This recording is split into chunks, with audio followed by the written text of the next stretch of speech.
Okay. So, bago ang lahat, nagpapaumanin ako at wala na kasing time, May 1, alam naman natin, holiday na. So, palibhasa, andito ako sa Senate, naglabas na rin ako ng ilang findings, ang tawag ko further findings. Subalit naglabas na ako nung nasa Cebu nung Sunday, pero super tsaka ng sound, walang marinig at hindi magkaintindihan. So ipapaliwanag ko, once again, I would like to announce that the Committee on Foreign Relations has further findings following up on the preliminary findings initially issued several weeks ago. Matapos ang tatlong hearing, tatlo na naman ang aming findings at natuklasan. Unang-una, ang pag-aresto at pagsuko kay dating Pangulong Rodrigo Duterte sa ICC ay klarong may motibong politikal. May malinaw na pattern na kung saan may malalaking kaganapang pampolitika bago ang mahahalagang pahayag at aksyon ng administrasyon kaugnay sa ICC. Makaraang magsimulang magpahayag si PRRD ng mga batikos laban sa People's Initiative o sa pagpapalit ng ating saligang batas.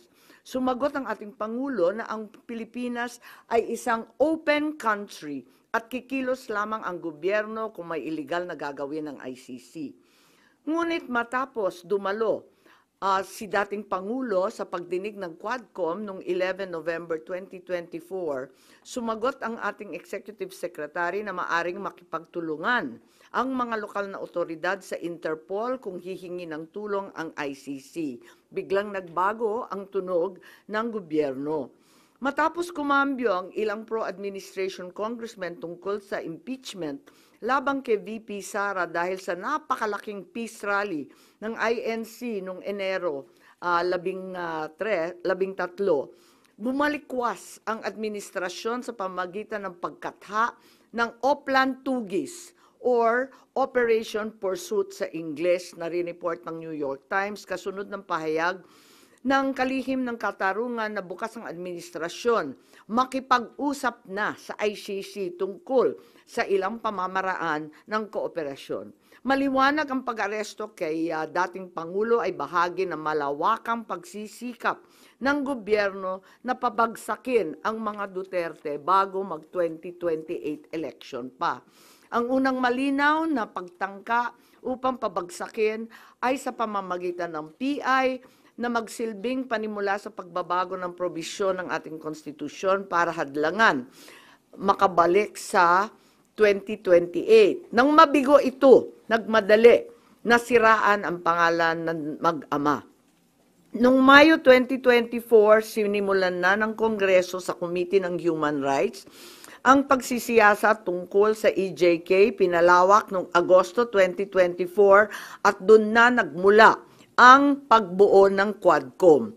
Dumating sa bansa ang mga kinatawan ng ICC noong October 2024. At sa tulong ng gobyerno, nakalap nila ang mga dokumentong kailangan para makakuha ng warrant of arrest.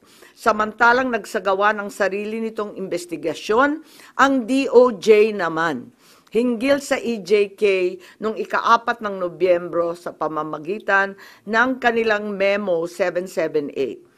Dahil nananatili pa ring banta si VP Sara kahit wala na ang tatay niya, nagsagawa naman ang Kamara ng investigasyon sa confidential funds ng OVP at sa huli na-impeach si VP. Napatunayan ang motibong politikal na napag-aresto sa turnover kay PRRD sa pamamagitan ng mid-election final campaign sprint action plan ng Lakas CMD noong nagtipon-tipon ang matataas ng opisyal noong petsang 22 ng Abril. Nakaraang ilang linggo lamang, inilarawan ang mga nagawang mga Oplan Horus, isang operasyon na inilunsad noong Abril 2024 na naglalayong pabagsakin ang dalawang Duterte. Sa bahagi ng action plan, How to Attack, tinukoy ng ilang ahensya ng gobyerno, kabilang ang PNP, Kamara ng Kinatawan, sa nakipagtulungan ng dating Senador Antonio Trillanes upang tulungan ng ICC prosecutor makakuha ng warrant sa pag-aresto ng dating Pangulo. Binanggit din na nakuha ang kinakailangan boto para sa impeachment ni VP sa pamamagitan ng paggamit ng tinatawag na soft projects katulad ng AIX, AKAP at TUPAD. Doon naman sa bahaging following strategies and moves, tinukoy na kailangan pabilisin ang impeachment ni VP Sara at makakuha ang boto sa Senado sa pamamagitan na naman ng pamimigay ng proyektong for later release or yung mahiwagang FLR bilang gantimpala sa tamang bumotong mga senador. Ikalawa, may magkakaugnay na pagtatangkang pagtakpan ang mga detalye at motibo sa likod ng pag-aresto ng dating Pangulo. May cover-up. Habang nagpapatuloy ang unang pagdinig, tumanggi si DILG Remulla na magsalita. Tanungin siya tungkol sa panayam kay Pinky Webb, kung saan sinabi niya na group effort ang pag-aresto at in-invoke pa ang executive privilege samantalang lumabas na sa media. Una, tinawag niyang chismis ang pahayag. Ngunit nang mabisto, tinulungan na lamang ng kapatid at sinabing executive privilege na nga. Isa pang malakas na sandata ng administrasyon upang pigilan ng komite ang pagsisiwalat ng katotohanan ay paggamit ng tinatawag na sub-judice rule. Halimbawa, nung mahuli si General Torre na nagbibigay ng maling pahayag tungkol sa pagmamadaling ilipat si PRRD sa Hague dahil daw sa Article 125 ng Revised Penal Code, ngunit nung ipunto na yung Revised Penal Code, Article 125, ay para lamang sa warrantless arrest, bigla niyang ginamit ang sub-judice na naman.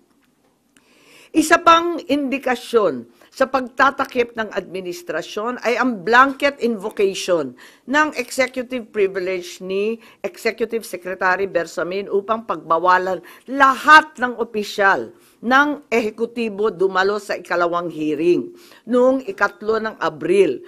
Mas lumala pa ito nang sa hindi pangkaraniwang hakbang, tumanggi ang ating Senate President pumirma ng mga sabpina nung araw na yon. Bagaman dumalo mga opisyal sa 3 pagdinig noong 10 ng Abril, ginamit pa rin ang executive privilege sa mga susunod na isapin. Kung sino-sino nag-utos ng pag-aresto, kung sino ang nag-utos ng paglipat niya sa Hague, at kung paano nakuha ang eroplano na ginamit sa paglipat.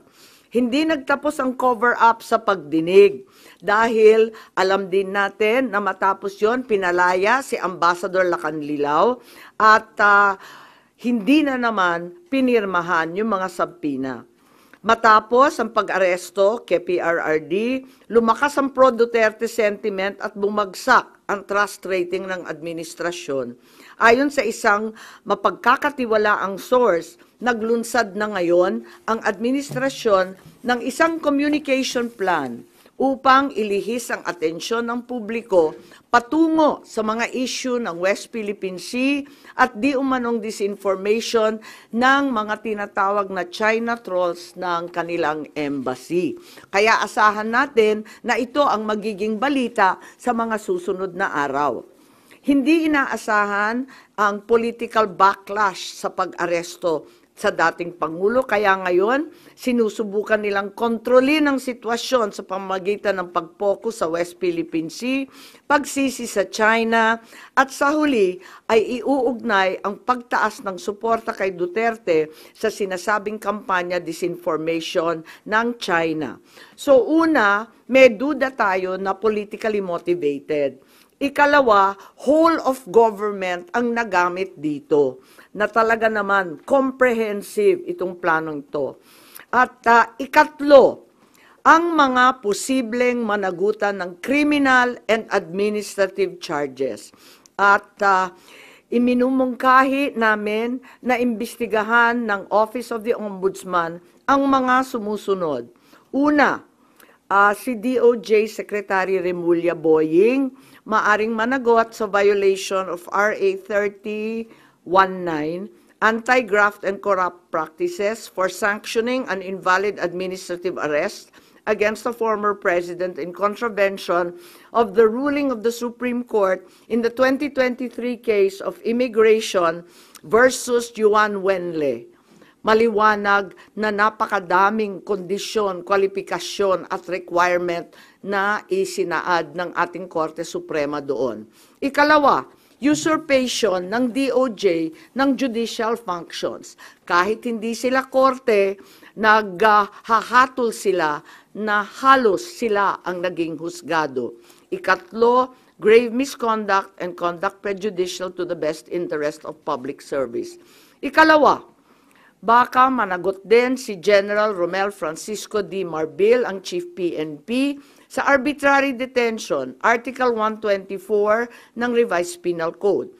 Violation of RA 3019, anti-graft and corrupt practices for inducing or persuading General Torre to perform an act in violation of laws, rules, and regulations or an offense in connection with the official duties of the latter. Grave misconduct and conduct prejudicial to the best interest of public service. Andito rin sa mga nakalista at ayon din sa payo ni dating Supreme Court Justice na nagpayo sa atin na malahil si SILG Secretary John Vic Remulla ay maakusahan din ng arbitrary detention katulad nung iba. Violation of 31.9 for inducing General Torre and Marbil to perform an act in violation of the Constitution and our laws. Ikatlo, grave misconduct and conduct prejudicial to the best interest of public service. Ang ikaapat na maaring patawan din ng kaso ay si General Nicolas Torre III. Maaring managot sa arbitrary detention. 2 counts of arbitrary detention, not only against the former president, but also against former Executive Secretary Medialdea. Ikalawa, violation of RA 7439 for not allowing the former president to be visited by VP Sara, both his daughter and his named counsel, and for forcing the former president's lawyers to leave him. Also, the violation of 3019 for allowing himself to be induced or persuaded by General Marbil or SILG Remulla to perform an act in violation of law, rules, and regulations in connection with his official functions. Grave misconduct and conduct prejudicial to the best interest of public service ay maaari ring ipataw laban kay General Torre. Ikalima, Ambassador Marcos V. Lacanilao. Maaring managot sa usurpation of official functions, Article 177 of the Revised Penal Code, pagsisinungaling sa ibang kaso at perjury sa ilalim ng Article 183 of the Revised Penal Code, false testimony in other cases, and perjury in solemn affirmation under Article 183 of the Revised Penal Code, at conduct prejudicial to the best interest of the service. So ito ang further findings namin. Hindi ko masara yung investigasyon kasi marami pa ring mga issue katulad ng sinong tumulong sa ICC, yung tungkol sa eroplano na nanatiling bukas at masalimuot. So nais kong ipakita ang isang video na nagawa na ganito rin ang pahayag. Simulan po natin ang video na maaring mapanood ng ating mga kaibigan. Enero 28, 2024, sa first Maisog Rally sa Davao, nagliyab ang balita at social media. Matapang, walang preno. Mr. President, baka susunod ka sa dinaanan ng tatay mo. Diyan ako takot, ayaw ko mangyari sa iyo yan. Nagbato ng maaanghang na salita si dating Pangulong Rodrigo Duterte laban kay Pangulong Marcos tungkol sa di umano'y paggamit ng droga at ang kontrobersyal na People's Initiative. Sino man magsabi na walang paki ang Senado sa usaping ito, isa lang ang masasabi ko, walang gamot sa kakapalan ng mukha mo. Sa Senado, sa kapareho at sumunod pang mga buwan, si Senator Amy ang nanguna. Pakialam sa PI, wala kayong pakialam sa PI, wala kayong pakialam sa PI. Siya ang unang nagtawag ng pansin. Siya ang unang nagtanong, para kanino ba talaga ang PI na yan? Marso 2024, sa kabila ng bangayan sa harap ng sambayanan, narinig natin si Pangulong Marcos. Matatag, matapang. The International Criminal Court has no jurisdiction over the Philippines as we remain to have a working judicial system and law enforcement mechanisms. Walang jurisdiksyon ang ICC sa Pilipinas.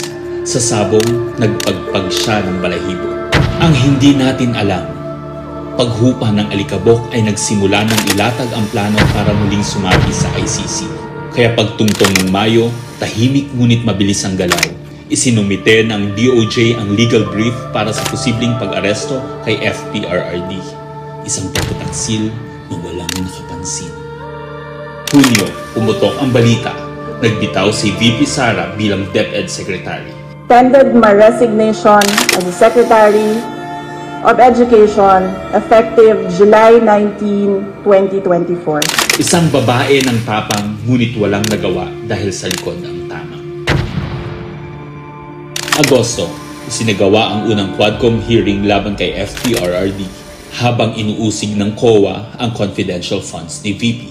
Ang hindi natin alam, sa gitna ng lahat ng ito, itinalaga na ni PBBM si Marcos Lacanilao bilang Special Envoy ng Transnational Crimes na siyang magsusuko kay FPRRD. At maluwag na rin pinapasok ng bansa ang mga tiga-ICC noong Oktubre. Walang bahid ng pagtutol, walang balak na ipagtanggol ang kapwa Pilipino. Nobyembre, nag-iba na ang ihip ng hangin. Matatag, matapang, walang bahid ng pag-aalinlangan. Narinig muli natin si Pangulong Marcos, ngunit iba na ang sinabi. If yun ang gugustuhin ni PRRD, hindi naman kami haharang doon sa mga ICC. Para tabunan ang galawan, pinaingay ang impeachment complaints laban kay VP Sara. The Office of the Secretary General will transmit the 2 impeachment complaints filed against Vice President Sara Duterte. Kahit pa nagkaroon ng INC rally noong Disyembre, naidiin pa rin ang impeachment sa Kongreso. Planado na rin ang pagpirma ng questionableng 2025 budget kahit bat-bat ng anomalya. Enero 25, 2025, sinimulan na ang Oplan Tugis o Operation Pursuit, ang lihim na operasyon para hulihin si Duterte.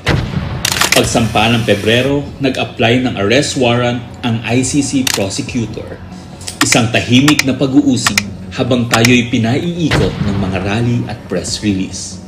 Marso, muling nilinlang ang bayan.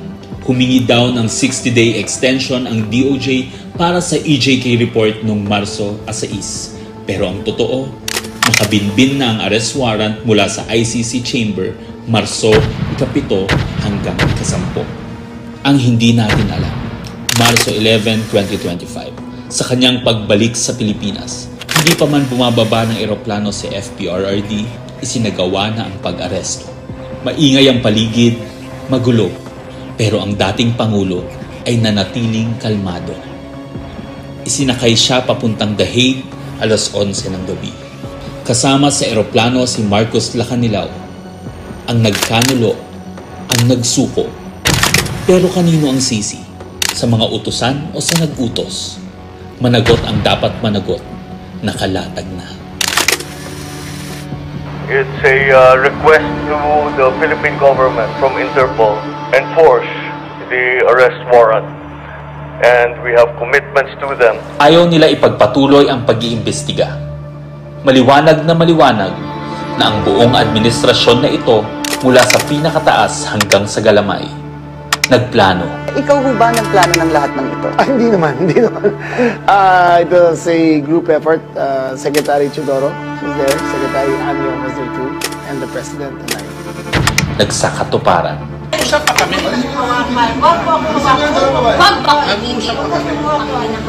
Kayo mga Wag mo hawakan yung nanay ko!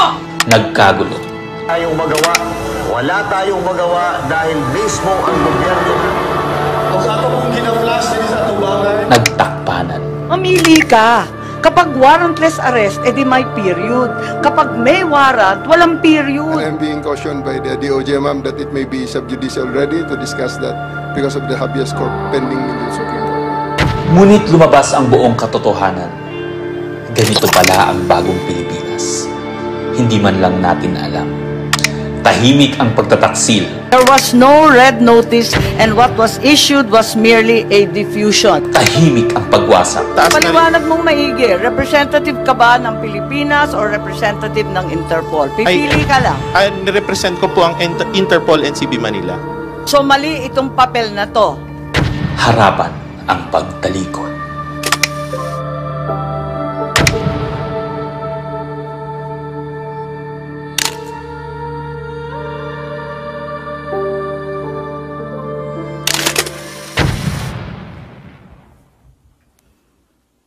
Okay, so that's where we are so far.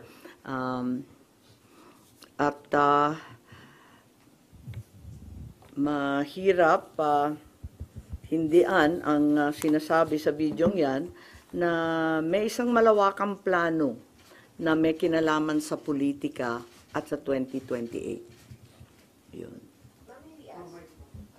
Hello. Po. Ma'am, how's your relationship with the President? Nakapag-usap na po kayo? No, I haven't seen him in ages. I'm sure he's not happy about what's happening. I'm certainly miserable about these developments.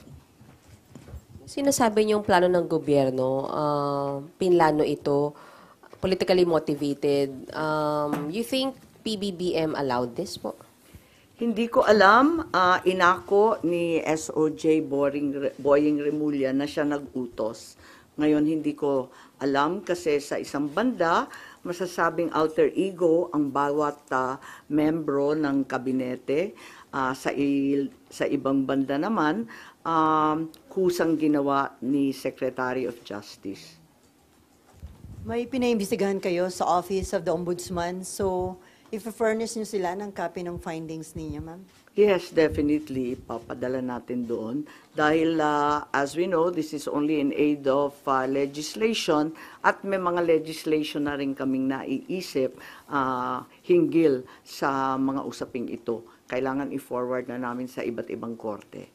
Ma'am, itong findings ninyo, official na to, so no more hearings?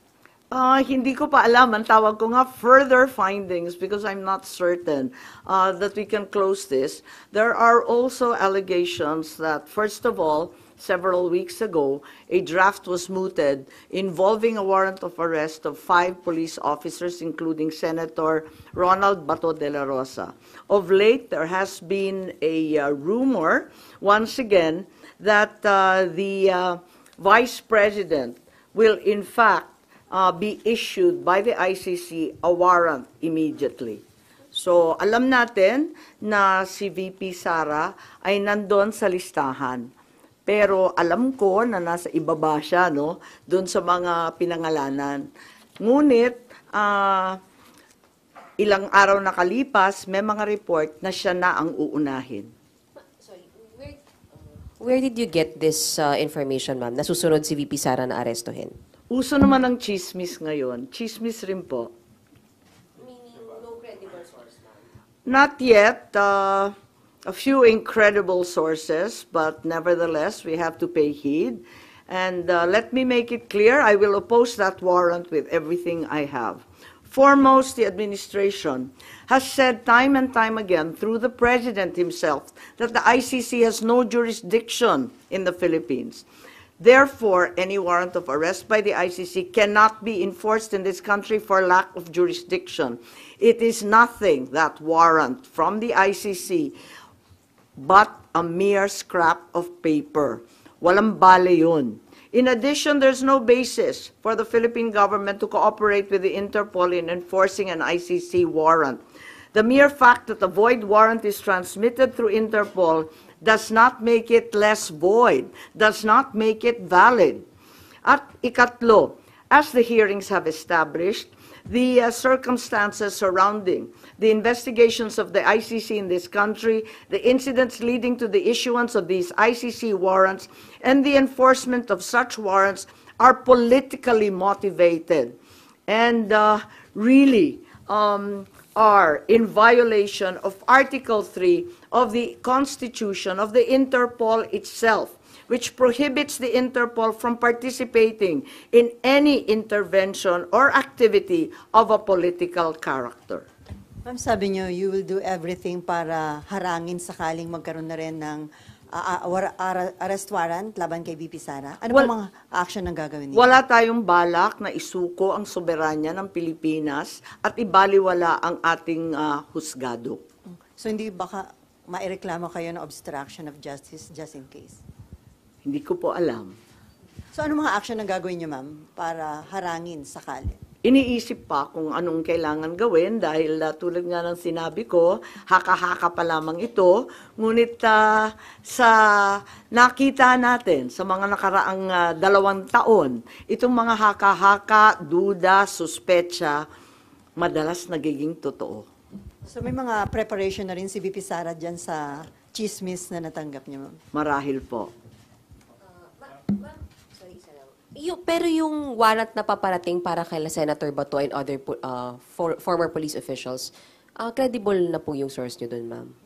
Parang, kasi maliwanag yung listahan, pero andun siya sa sumunod na listahan ng ICC, di ba? Andun siya sa warrant, kaya't inaakala namin na yun na ang susunod. Pero hanggang ngayon, wala naman inilalabas at nagbago ang ihip ng hangin at ang balita ay si VP Sara. Ma'am, kanina nabanggit niyo po kanina na part ng diversionary tactic yung paglabas ng issue ng supposed paid trolls ng Chinese Embassy in Manila. Are you now saying that Senator Tolentino and the committee niya po were used po for this propaganda by the administration? Ay hindi ko naman gawain bumatikos ng kapwa senador, pero ang alam ko may utos talaga sa admin media na i-divert at mag-squid tactics ng bonggang-bongga, i-divert sa iba't ibang balita, tulad ng mga sagupaan, yung fake news nga na tinake over na, yung kung ano-anong mga isla at islet, tapos yung balita ng 20 pesos rice, sinabay-sabay para ilayo sa tunay na problema. But as a sitting senator po, kayo po hindi kayo nababahala if there's some truth to it na although it's a widespread speculation na even before pa na gumagamit yung China ng machinery, ng propaganda machinery regarding sa WPS issue. Naku naman, sigurado tayong meron. Walang pagkakaila, walang duda na meron silang makinarya para dyan. Meron din ang mga Amerikano, meron din yung iba't ibang mga malalaking bansa. Marami talagang nakikialam. Next time po. Ma'am, how do you feel about people saying na hindi maganda na kayo po kinampihan nyo yung mga Dutertes, yung kalaban ng kapatid nyo, more than dun sa kadugo nyo po sa si President Marcos? How do you feel about that? Masamang-masama ang loob ko, ngunit ang akin lamang, kailanman hindi kami nag-away ng aking kapatid. Yung mga amuyong sa palasyo, yung mga nariyan, yung mga lulong, ayun, sila po ang ating kaaway.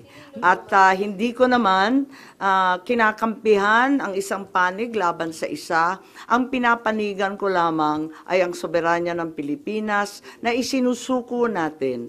Nakakahiya naman itong ginagawa natin na. Ma'am, sino daw yung lulong? Abangan po ninyo. Abangan po ninyo. Pero ma'am, hindi ba in a way parang baka ma-destabilize yung leadership mismo ng kapatid nyo dito sa mga nagiging findings at mga statements nyo against people around him? Hindi ko linalabanan ng sinuman, binabasa ko lang ang lumabas sa katibayan mula sa hearing. Wala akong magagawa kung litaw ng litaw ang katotohanan. So, okay lang kung medyo makadestabilize ito sa leadership ni... Wala tayong pagnanais mag-destabilize sa Pilipinas. Marami na tayong problema. Ngunit ang katotohanan ay kinakailangan mangibabaw sa lahat. Alas na lang po. Ma'am, may balita na parang may intention na ang manalo ay mga pro-China, and then kapag nanalo, ipapa-repeal yung batas about yung maritime zone law. Wala akong alam kung tungkol dyan. Ako ay tanging pro-Pilipino. Ipaglalaban ko ang ating bansa tulad ng ginawa ng tatay ko sa sino man at anumang dambuhalang kapangyarihan. Sen, good morning. Do you think yung pagsasampa ng reklamo sa ombudsman could help deter kung ano man yung susunod na plano ng ICC para magdalawang isip yung mga nagpatupad nung una kay dating Pangulo? Sana po. Sana po. Inaasahan ko po. Kailan po kaya yung Tignan pagsasampa ng natin, reklamo? tignan natin kung anong magagawa. Ito lang yung mula sa amin sa findings, ito ang lumilitaw at saka si Justice Ascona, sabi niya may labag talaga sa ating saligang batas, sa ating mga batas na pinaiiral at kinakailangan managot yung naglabag.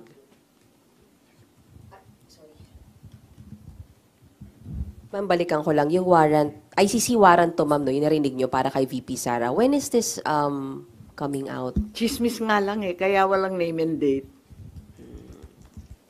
Ma'am, yung ano po, yung further findings nyo, does it need yung approval po ng committee members? Yes, hindi to committee report hindi ako kukunwari na committee report to. We are not in session, we're in recess. So, wala pa talagang committee report na masasabi. Kaya lang, sa daming nagtatanong, sa marami na nagsubaybay sa oras-oras na hearing, pakiramdam ko, obligado ako magsaad ng findings along the way. Kasi nga hindi matapos-tapos at hinahadlangan ng todo-todo. Ma'am, doon may binabanggit din po na yung Republic Act 9851, wherein it says na yung pag-present sa local court ng isang individual who is facing an allegation of crimes against humanity, hindi na kailangan. The government, although the term used was may surrender yung individual niya, do you think it's enough dun sa nangyari kay former president? Sa bagay na yan, sa palagay ko, ang Senado kasama ng Kongreso maaring magbago ng batas at liwanagan yung Article 17 nung 9851 kasi hindi maliwanag doon, parang natanggal sa proseso ng pagpipinal. Nakita ko yun, maliwanag yung surrender, maliwanag yung alin yung extradition. Maliwanag na yung surrender ay para sa dayuhan lamang. Pero, dun sa final version mukhang na-edit, kaya maari natin tignan yan dahil ang purpose ng investigation sa Senado ay talagang in aid of legislation. Isa na yon na kinakailangan tignan. Isa pa yung extradition law na inakda ng tatay ko. Ang tagal-tagal na nun. Marahil kinakailangan tignan na rin natin yan dahil hindi na pakay sa mga problema ngayon yung ibang provision doon.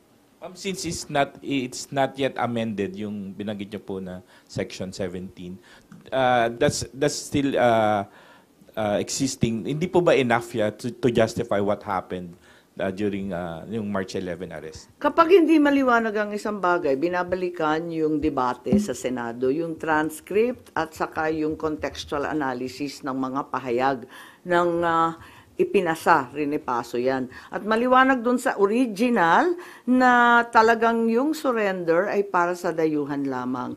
Kung bakit na iwaglit at naiwan yun at may nilagay na mga pag-aamyenda sina Senator Subiri, sina Senator Gordon noong panahon na yon, hindi ko alam kung nakalimutan lamang o sa pagmamadali, hindi na isaayos ng maigi. Pero yan naman ang trabaho talaga ng mambabatas. Tignan at isaayos, iklaro ang mga hindi masyadong maliwanag.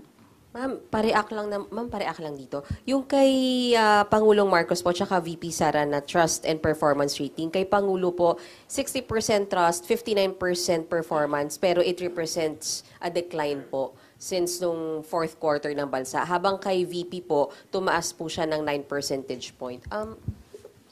Comment on this. pasensya pero hindi na ako nagbabasa ng survey. Kaya hindi ako up to date dyan. Ang nararamdaman ko, ang pagpuot, ang hinanakit, at ang galit ng mga Bisaya. Galing po ako sa Cebu, mamaya pupunta ako sa Davao. Alam na alam ko ang pakiramdam nila.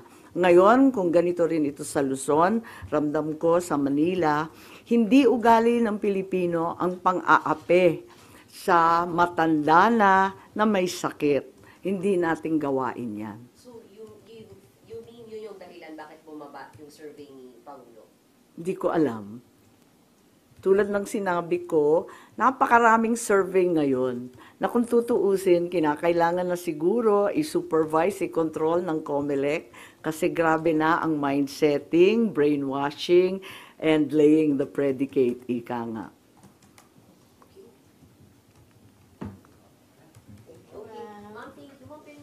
Thank you so much. I have a longer report of 26 pages. I think it's available. We also have USBs of the Tagalog statement, as well as the graphic version of the timeline. And I can also provide that video that we received. What I read, ay yung Tagalog. Opo, nandito. Okay lang. O, sige. Pero, may soft copy ba kayo? Hindi ko alam. Meron daw. O, nariyan na daw sa inyo. Okay. Salamat. Diyahe ako kay Joe. I haven't seen him in ages.